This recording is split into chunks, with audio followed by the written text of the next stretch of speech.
Warmy-Fontaine est un paisible village des Ardennes belges, situé au creux de la vallée du ruisseau de Neufchâteau. Village agricole en 1787, avec 72 habitants, il se transforma en bourgade industrielle grâce à l'exploitation du schiste ardoisier, augmentant sa population jusqu'à 1160 habitants en 1911. Les premières fouilles pour rechercher le schiste ardoisier dateraient de 1845. En 1865, c'est la société Toc et compagnie qui gère l'exploitation.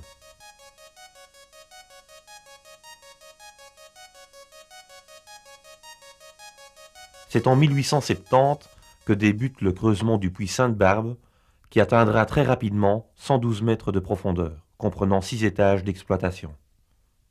En 1912, l'exploitation de l'ardoise occupe 300 ouvriers et produit 12 millions d'ardoises par an.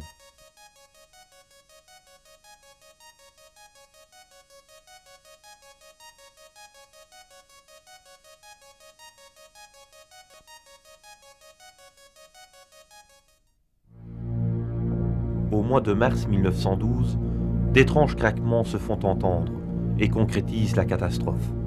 Une partie de l'exploitation s'effondre lentement, entraînant la ruine de nombreuses habitations. Il n'y a pas de victimes, mais pour le village, les conséquences sont incalculables. La société Toc et compagnie est dissoute. Les ouvriers quittent le village. La Première Guerre mondiale viendra effacer cette catastrophe naturelle.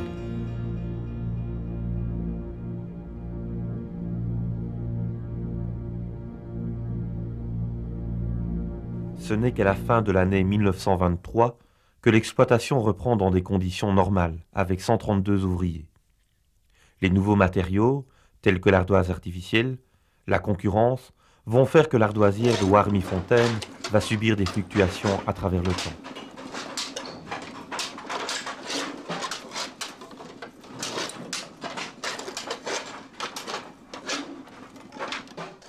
Le schiste ardoisier est une roche argileuse à grains très fins qui présente un clivage, c'est-à-dire une aptitude à se fendre suivant des feuillets parallèles et réguliers. Les sédiments d'origine se sont déposés dans le fond de grands bassins marins. Au départ, il s'agissait de boue argileuse, composée principalement donc, de minéraux argileux. Elles se sont progressivement transformées au cours des temps géologiques par l'action de la diagenèse puis des métamorphismes. C'est-à-dire par augmentation de température et de pression.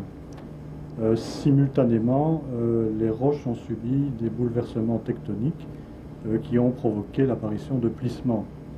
C'est ce qui explique que les couches ardoisières sont fréquemment inclinées.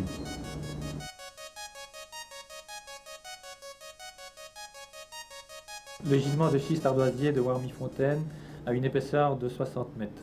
L'inclinaison des couches est de 55 degrés par rapport à l'horizontale.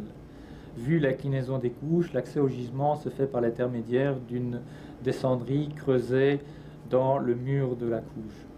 Les ardoises sont exploitées dans des chantiers appelés chambres, entre lesquels on laisse subsister des parties de gisement pour assurer la stabilité de l'ensemble. Les chambres sont exploitées par tranches descendantes prises en gradins.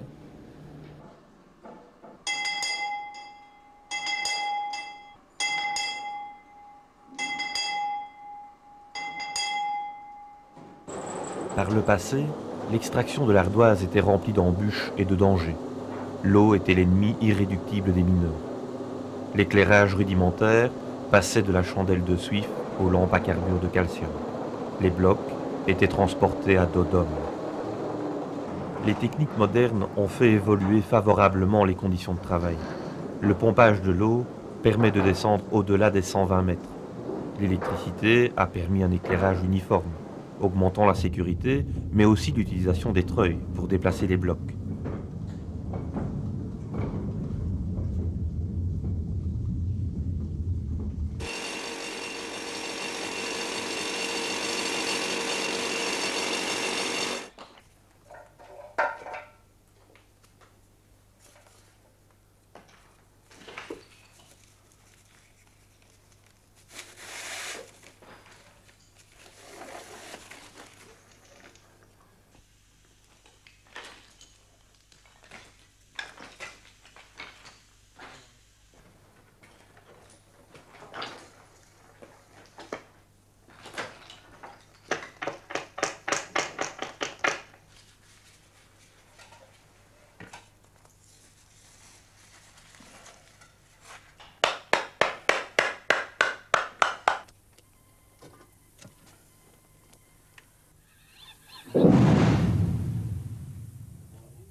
Après avoir percé le puits et les galeries d'accès, on pratique le crabotage, qui est un travail de préparation permettant l'ébauche de la chambre et le dégagement de la couche à exploiter.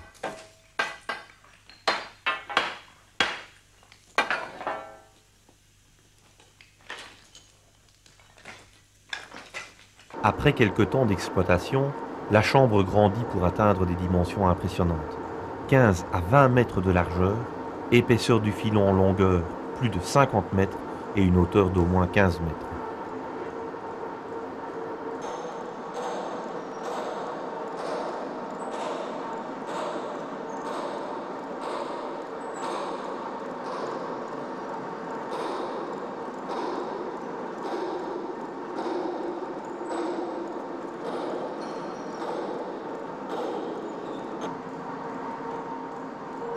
Actuellement, l'extraction se fait par gradins successifs, du haut vers le bas. Une haveuse est placée au bas du gradin. Cette scie à dents de carbure de tungstène pénètre d'1 mètre dans le massif, sur toute la longueur du gradin, ce qui facilitera par la suite le clivage du bloc.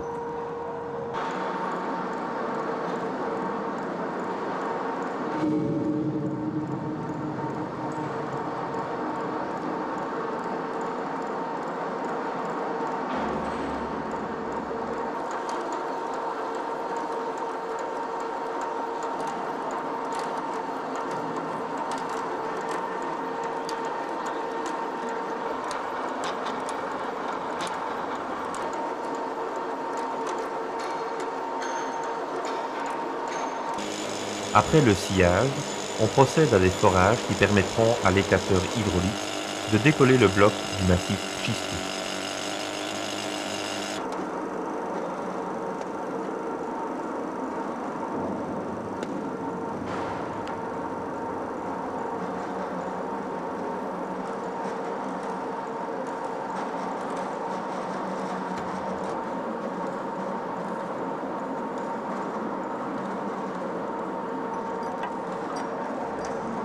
À l'aide d'une barre à mine, on écarte le bloc pour l'enchaîner et le déplacer sur la zone de travail.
Un premier débitage est effectué par l'ouvrier du fond. Cette première sélection permet de trier la pierre et ultérieurement la taille des ardoises. Un clivage d'une épaisseur de 8 à 10 cm est réalisé. Ces blocs sont remontés en surface par des wagons.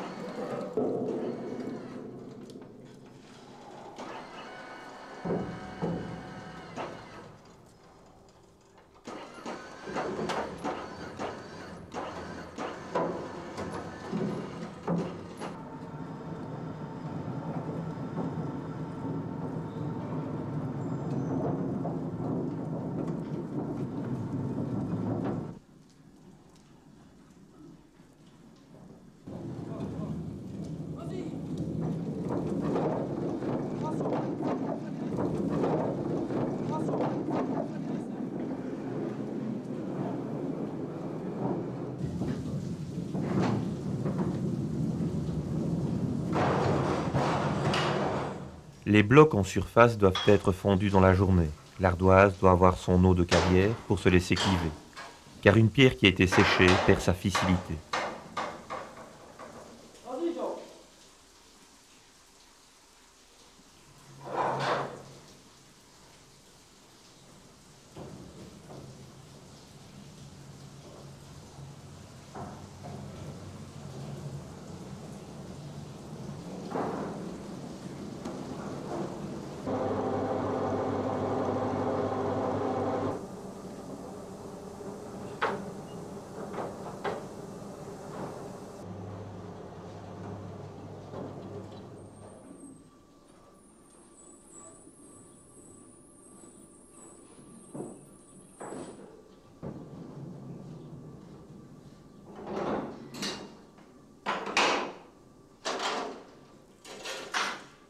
Le bloc, arrivant en surface, est pris en charge par le traceur, qui décèle les défauts qu'il peut contenir et trace les formes d'ardoise qu'il peut en tirer, tout en tenant compte de la demande des clients.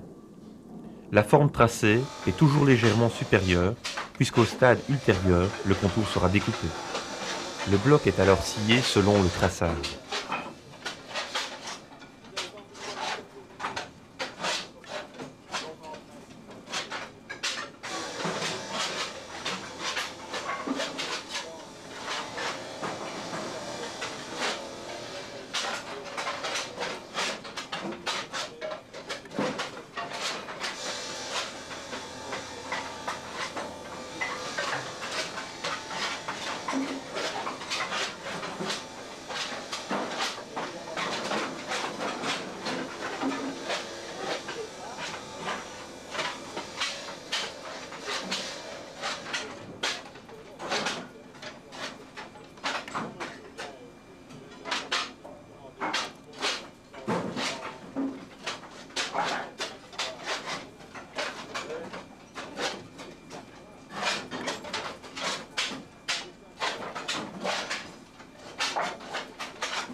Le fendeur, à l'aide des ciseaux graissés au suif pour faciliter le glissement, refend le bloc en deux, autant de fois qu'il est nécessaire pour obtenir des ardoises de 3 à 4 mm d'épaisseur.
Ces ardoises sont alors mises à un format, selon les besoins, en cisaillant le pourtour pour créer un biseau.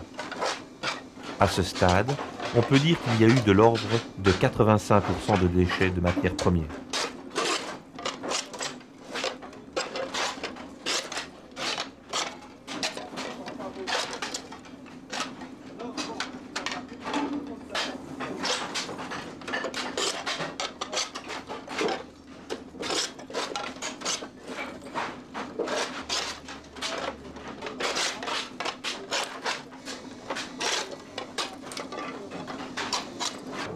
Enfin, la vie de l'ouvrier de l'ardoisière n'est pas de tout repos. Mais c'est un ouvrier à caractère jovial qui sait blaguer. Cela est peut-être dû à la cohabitation avec la grandeur et la richesse de la nature.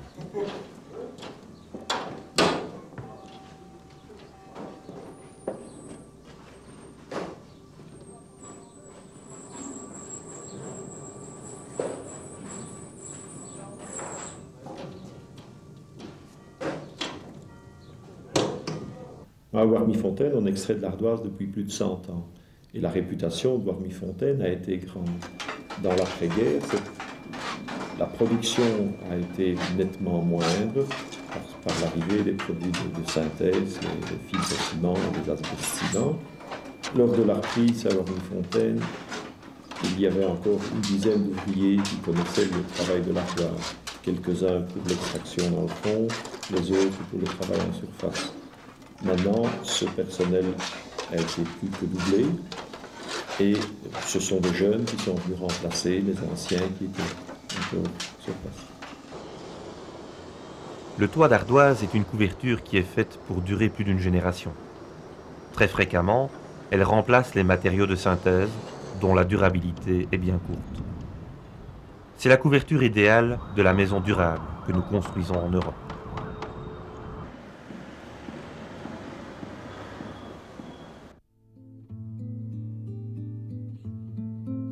Les différents modèles d'ardoise, rectangulaires, à coins coupés, coquettes, permettent de varier le décor des toits. Le couvreur peut faire aussi preuve de sa virtuosité en les façonnant selon son inspiration.